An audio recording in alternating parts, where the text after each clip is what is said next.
जय श्री राम। अयोध्या कांड का 38वां सर्ग। राजा दशरथ का सीता को वल्कल धारण कराना, अंचित बताकर कैकेयी को फटकारना और श्री राम का उनसे कौशल्या पर कृपा दृष्टि रखने के लिए अनुरोध करना। सीता जी सनाथ होकर भी जब अनाथ की भांति चीर वस्त्र धारण करने लगीं, तब सब लोग चिल्ला चिल्ला कर कहने लगे, राजा दशरथ तुम्हें धिक्कार है। वहाँ होने वाले उस कोलाहल से दुखी हो इक्ष्वाकुवंशी महाराज दशरथ ने अपने जीवन, धर्म और यश की उत्कट इच्छा त्याग दी। फिर वे गर्म सांस खींचकर अपनी भार्या कैकेयी से इस प्रकार बोले, कैकेयी, सीता कुछ चीर पहनकर वन में जाने के योग्य नहीं है। यह सुकुमारी हैं, बालिका हैं और सदा सुखों में ही पली हैं। मेरे गुरुजी ठीक कहते हैं कि यह सीता वन में जाने योग्य नहीं है।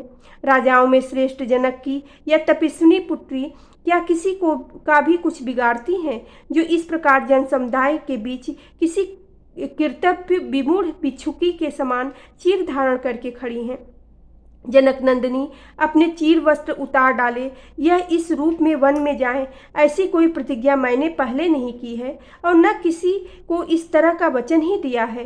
अतः राजकुमारी सीता संपूर्ण वस्त्रालंकारों से संपन्न हो, सब प्रकार के रत्नों के साथ जिस तरह भी वह सुखी रह सकें, उसी तरह वन को जा सकती हैं।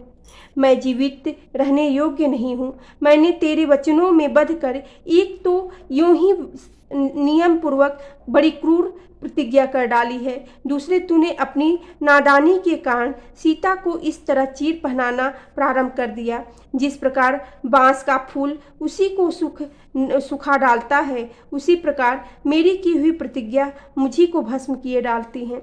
नीच पापनी, यदि श्री राम ने तेरा कोई अपराध किया है तो उन्हें तू वनवास दे चुकी है। विदेह नंदिनी सीता ने ऐसा दंड पाने योग्य तेरा कौन सा अपकार कर डाला है, जिसके नेत्र हिरणी के नेत्रों के समान खिले हुए हैं, जिसका स्वभाव अत्यंत कोमल एवं मधुर है, वह मनस्विनी जनक नंदिनी तेरा कौन सा अपराध कर रखी है।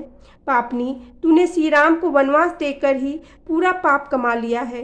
अब सीता को भी वन में भेजने और वल्कल पहनाने आदि का अत्यंत दुख कार्य करके फिर तू इतने पातक किस लिए बटोर रही है।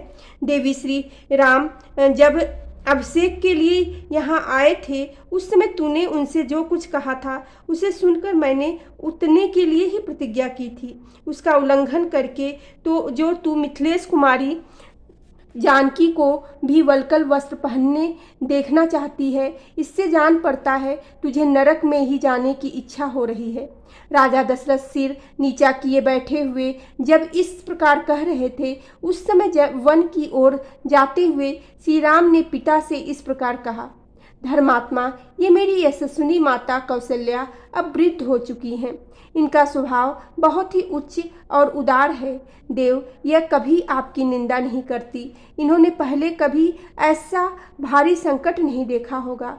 वरदायक नरेश, ये मेरे न रहने से शोक के समुद्र में डूब जाएंगी। अतः आप सदा इनका अधिक सम्मान करते रहें। आप पूज्यतम पति से सम्मानित हो, जिस प्रकार यह पुत्र शोक का अनुभव न कर सके और मेरा चिंतन करती हुई भी आपके आश्रय में ही ये मेरी तपस्विनी माता जीवन धारण करे, ऐसा प्रयत्न आपको करना चाहिए।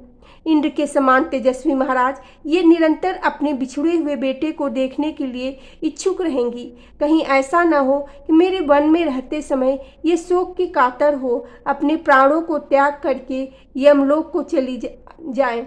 अतः मेरी माता को सदा ऐसी ही परिस्थिति में रखें, जिससे उक्त आशंका के लिए अवकाश न रह जाए। बोलो सियावेरे रामचंद्र की जय। पवन सुत हनुमान की जय।